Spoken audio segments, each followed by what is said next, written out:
মা রেডি হয়ে নিয়েছে সকাল সকাল। এখন ঘড়িতে বাজে 9টা বাজতে 5, এখনো ওই 3-4 মিনিট বাকি। কোথায় যাচ্ছ বলে দাও সবাইকে।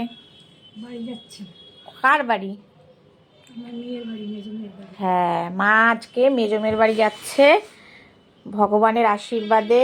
আর আপনাদের সত্যি কথা, আপনারা অনেক প্রে করেছেন বলে আজকে মা অনেক সুস্থ।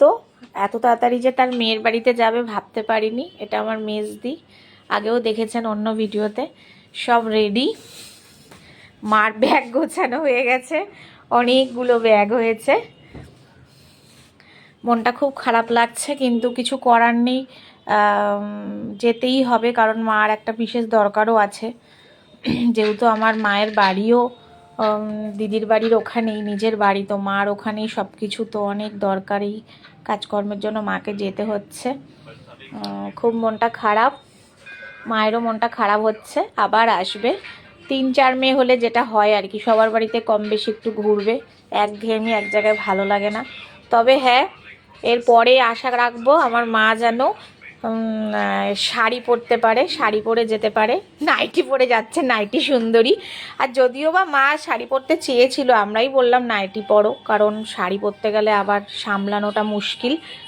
তো বন্ধুরা, সবাই এইভাবে মায়ের জন্য প্রে করবেন, আর ভগবানের আশীর্বাদ থাকলে আগামীতে মা আরও সুস্থ হবে।